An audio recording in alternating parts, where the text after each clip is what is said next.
السلام علیکم ورحمۃ اللہ وبرکاتہ۔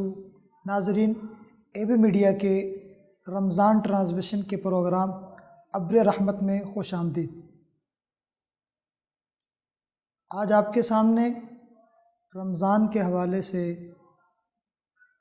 پروگرام کا آغاز کیا جا رہا ہے، جس میں رمضان کے مناسبت سے مختلف عناوین پر گفتگو ہوگی۔ آج ہمارے ساتھ جو مہمان مدعو ہیں گفتگو کرنے کے لیے، حضرت مولانا سیف الرحمن صاحب، جو رمضان اور تقویٰ کی مناسبت سے گفتگو کریں گے۔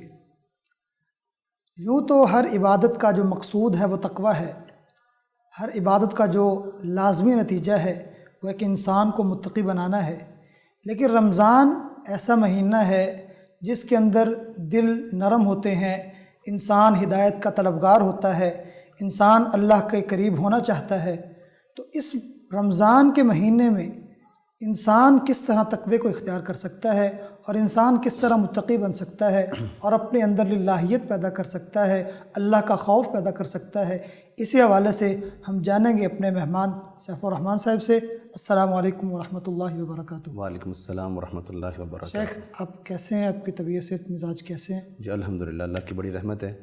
سب سے پہلے تو میں اللہ احکم الحاکمین کا شکر ادا کرتا ہوں کہ اللہ تعالیٰ نے ہمیں اپنے دین کے لیے منتخب فرمایا ہے۔ شیخ، ہمیں آپ بتائیے کہ رمضان جو ہے اس کا تقویٰ کے ساتھ مناسبت کیا ہے، اور اس کے ساتھ آپ ہمیں یہ بتائیے کہ تقویٰ کا ایک سادہ مفہوم کیا ہے کہ اگر عام انسان تقویٰ کو سمجھنا چاہے تو آپ اس کا مفہوم کیسے ایک عام انسان کے لیے بیان فرمائیں گے؟ جی، جیسا کہ آپ نے اپنی گفتگو کے آغاز میں یہ بیان فرمایا کہ ہماری تمام عبادات کا جو مقصد ہے وہ تقویٰ کو اختیار کرنا ہے اور لوگوں کے دلوں کے اندر اللہ کی محبت اور اللہ کا ڈر، اللہ کا تقویٰ پیدا کرنا ہے۔ اسی طرح اللہ احکم الحاکمین نے قرآن مجید کے اندر جو رمضان المبارک اور روزوں کا مقصد بیان فرمایا ہے وہ بھی تقویٰ ہی ہے۔ قرآن مجید کے اندر اللہ احکم الحاکمین ارشاد فرماتے ہیں، یا ایھا الذین آمنوا کتب علیکم الصیام کما کتب علی الذین من قبلکم لعلکم تتقون، کہ اے ایمان والو، ہم نے آپ کے اوپر روزے اس لیے فرض کیے ہیں تاکہ آپ متقی بن جائیں۔ اب ہم سب کو یہ اللہ احکم الحاکمین کا روزوں کو فرض کرنے کا مقصد معلوم ہے کہ اللہ احکم الحاکمین نے اس کا مقصد تقویٰ بیان فرمایا ہے۔ اب ہم نے دیکھنا یہ ہے کہ ہم رمضان المبارک کے اندر اپنے اندر تقوی کو کس طرح پیدا کر سکتے ہیں۔ اس کے لیے ہمارا طرز عمل، اور نبی علیہ الصلوۃ والسلام نے رمضان المبارک کے اندر اور اس کے علاوہ تقوی کے بارے میں کس قدر ہمیں ترغیب دلائی ہے کہ ہمارے دلوں کے اندر تقوی پیدا ہونا چاہیے۔ تو رمضان المبارک کے حوالے سے جیسا کہ میں نے آپ کے سامنے قرآن مجید کی آیت کو تلاوت کیا کہ اللہ احکم الحاکمین نے رمضان المبارک کا مقصد جو ہے وہ تقوی بیان فرمایا ہے۔ اب تقوی کا مفہوم کیا ہے؟ تقوی کا سادہ سا مفہوم یہ ہے کہ انسان کے دل کے اندر اللہ کا ڈر پیدا ہو جائے، کہ انسان اس اللہ کے ڈر کی وجہ سے، اس کیفیت کی وجہ سے، تقویٰ اس دلی کیفیت کو کہتے ہیں جس کے ساتھ انسان نیکی کی طرف راغب ہوتا ہے اور گناہوں سے بچنا شروع کر دیتا ہے۔ گویا کہ تقویٰ اس چیز کا نام ہے کہ انسان نیکیوں کے اندر بڑھ چڑھ کر حصہ لے اور اللہ کی حرام کردہ کاموں سے بچ جائے۔ اور جو تقویٰ ہے یہ دلی کیفیت کا نام ہے۔ تقوی کا تعلق صرف ہمارے ظاہر کے ساتھ نہیں ہے، سب سے پہلے تقویٰ ہمارے دل کے اندر پیدا ہوتا ہے۔ اس لیے نبی علیہ الصلوۃ والسلام نے فرمایا تھا التقویٰ ہاں ہونا، اپنے دل کی طرف اشارہ کر کے فرمایا تھا کہ جو تقویٰ ہے وہ اس جگہ پر ہوتا ہے۔ تو لہٰذا تقویٰ سب سے پہلے انسان کے دل کے اندر پیدا ہونا چاہیے۔ یعنی آپ یہ کہہ رہے ہیں کہ تقویٰ کا انسان کے ظاہر کے ساتھ بھی تعلق ہوتا ہے؟ جی، لیکن سب سے پہلے انسان کے دل کے اندر یہ کیفیت پیدا ہوتی ہے، اس کے بعد انسان اپنے عمل کے ساتھ اس کا اظہار کرتا ہے۔ یعنی جو تقویٰ کی جڑ ہے وہ دل سے اٹھتی ہے اور اس کا جو اظہار انسان کے جسم سے بھی ہوتا ہے، بلکہ انسان کے جسم سے بھی ہوتا ہے۔ اس کی ایک مثال حضرت عمر رضی اللہ تعالیٰ عنہ نے ایک دفعہ صحابہ کرام کی کثیر جماعت موجود تھی، وہاں پر یہ سوال کیا گیا کہ سب سے زیادہ قرآن کو جاننے والے کون ہیں؟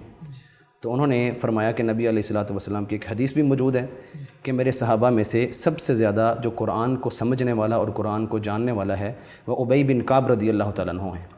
تو حضرت ابی بن کعب رضی اللہ تعالیٰ عنہ سے حضرت عمر بن خطاب رضی اللہ تعالیٰ عنہ نے سوال کیا کہ تقوی کے بارے میں تم کیا کہتے ہو؟ تقوی کس چیز کا نام ہے؟ تو انہوں نے بڑی ہی خوبصورت بات کی ہے، اگر ہم اس بات کو سمجھ لیں تو تقوی کے مفہوم کو سمجھنا ہمارے لیے آسان ہو جائے گا۔ انہوں نے ایک چھوٹا سا ایک واقعہ بیان کیا اور انہوں نے ایک تمثیل پیش کی۔ انہوں نے فرمایا کہ ایک انسان ایک جنگل سے، گھنے جنگل سے گزر رہا ہے، اور اس کے دونوں طرف خاردار جھاڑیاں ہیں اور ان جھاڑیوں کے اندر بریک بریک کانٹے ہیں۔ انسان جس طرح اپنے وجود کو بچا کر اور سکڑ کر ان جھاڑیوں کے درمیان سے گزرتا ہے، کہیں ان جھاڑیوں کے اندر الجھ کر اس کے کپڑے نہ پھٹ جائیں، اس کے کپڑے خراب نہ ہو جائیں یا اس کے جسم کو نقصان نہ پہنچے، اسی طرح جو انسان ہیں، مسلمان ہیں، وہ دنیا کے اندر زندگی گزارتے ہیں۔ دنیا ایک جنگل کی طرح ہے اور جو برے اعمال اور گناہ ہیں وہ ان خاردار جھاڑیوں کی طرح ہیں۔ تو انسان کو چاہیے اپنے وجود کو جس طرح اس جنگل کے اندر گزرنے والا اپنے کپڑوں کو سمیٹ کر گزرتا ہے، انسان ان گناہوں سے اپنے آپ کو بچاتا ہوا گزر جائے، تو یہی تقویٰ ہے۔ جی شیخ، آپ نے تقوی کا جو مفہوم ہے بڑے ہی آسان انداز میں ہمارے ناظرین کو بتا دیا، اور اس کی جو کیفیت ہے وہ کیا ہونی چاہیے انسان کی زندگی میں، کہ انسان جو یہ دنیا کی رنگینیاں ہیں اس میں انسان بہک بھی جاتا ہے، انسان ورغلایا بھی جاتا ہے، تو انسان کو اس رنگینیوں سے اور اس جو پریشانیاں ہیں جو انسان کے عمل کے اندر رکاوٹ بنتی ہے، جو چیزیں انسان کو عمل سے دور کرتی ہیں، ان سے کیسے بچنا چاہیے؟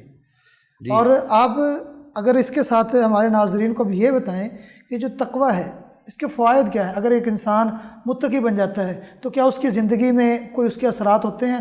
اور اگر انسان تقوی کی حالت میں فوت ہو جاتا ہے، متقی انسان اگر اس دنیا سے جاتا ہے، تو کیا اس کے مرنے کے بعد اس کو اس کے فوائد، اس کے ثمرات، اس کے کوئی نتیجہ اور اس کا کوئی حاصل ہوگا؟ جی ماشاءاللہ، آپ نے بہت اچھا سوال کیا کہ کوئی بھی انسان کوئی بھی کام کرتا ہے وہ یہ چاہتا ہے کہ مجھے اس کے فوائد بھی حاصل ہونے چاہیے۔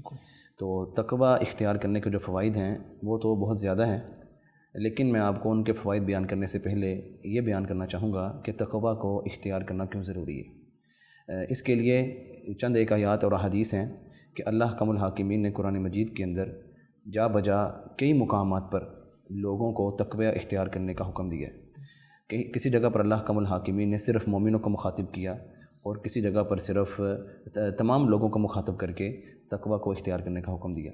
یا ایھا الذین آمنوا اتقوا یا ایھا الناس اتقوا، اگر ہم ان آیات کو جمع کریں تو ایک لمبی چوڑی فہرست بن سکتی ہے جن کے اندر اللہ حکم الحاکمین نے تقویٰ کو اختیار کرنے کا حکم دیا ہے۔ اسی طرح نبی علیہ الصلوۃ والسلام نے فرمایا کہ اللہ کے ہاں معزز ترین لوگ وہ ہیں جو تقویٰ کے اندر سب سے آگے ہیں۔ ایک دفعہ نبی علیہ الصلوۃ والسلام سے لوگوں نے سوال کیا، اے اللہ کے نبی، لوگوں میں سب سے معزز ترین لوگ کون سے ہیں؟ تو جناب محمد رسول اللہ صلی اللہ علیہ وسلم نے فرمایا، اتقاہم، ان میں جو سب سے زیادہ تقویٰ کو اختیار کرنے والا انسان ہے وہ لوگوں میں سب سے زیادہ معزز ہے۔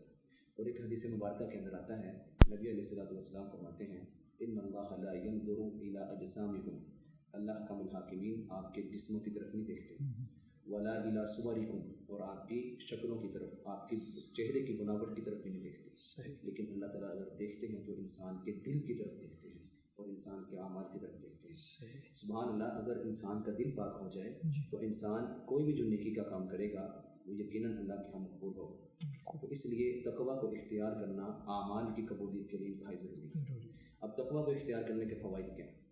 قرآن مجید کے اندر اللہ حکم الحاکمین نے تقویٰ کے بہت سے فوائد بیان کیے ہیں۔ اگر ان کو بیان کرنا چاہیں، سب کو جمع کرنا چاہیں، تو اس کے لیے کئی مستقل پروگرام ہمیں چاہیے ہوں گے جن کے اندر ہم صرف تقویٰ کو اختیار کرنے کے فوائد بیان کر سکیں۔ چند ایک فوائد، جو انسان تقویٰ اختیار کرتا ہے اس کو اللہ حکم الحاکمین کی خاص معیت حاصل ہو جاتی ہے۔ ان اللہ مع الذین اتقوا، بے شک اللہ تعالیٰ ان لوگوں کے ساتھ ہیں جو تقویٰ کو اختیار کرتے ہیں۔ اسی طرح قرآن مجید کے اندر اللہ حکم الحاکمین فرماتے ہیں، جو لوگ تقویٰ اختیار کرتے ہیں ان کے لیے 3 طرح کے انعامات ہیں۔ ومن یتق اللہ یجعل لہ مخرجا، کہ سب سے پہلے اللہ حکم الحاکمین اس انسان کی مشکلات کو آسان کر دیتے ہیں۔ یہ ایک جگہ پر آتا ہے، ومن یتق اللہ یجعل لہ من امرہ یسرا، جو انسان تقویٰ کو اختیار کرتا ہے اللہ تعالیٰ اس کے معاملات کے اندر آسانیاں پیدا کر دیتے ہیں۔ اسی طرح ومن یتق اللہ یجعل لہ مخرجا ویرزقہ من حیث لا یحتسب، جس انسان کو غریبی کا، فقیری کا شکوہ ہے اور وہ اس بات سے پریشان ہے کہ اس کے مالی حالات درست نہیں، وہ اللہ کا تقویٰ اختیار کرے، اپنے اندر تقویٰ کو پیدا کرے، یقیناً اللہ تعالیٰ اس کو ایسی جگہ سے رزق عطا کریں گے جہاں سے انسان نے گمان بھی نہیں کیا ہو۔ اسی طرح ومن یتوکل علی اللہ فہو حسبہ، اور جو انسان اللہ پر توکل کرتا ہے اللہ تعالیٰ اس کے لیے کافی ہو جاتا ہے۔ اس لیے ہمیں چاہیے کہ ہم اپنی زندگی کے اندر تقویٰ کو اختیار کریں۔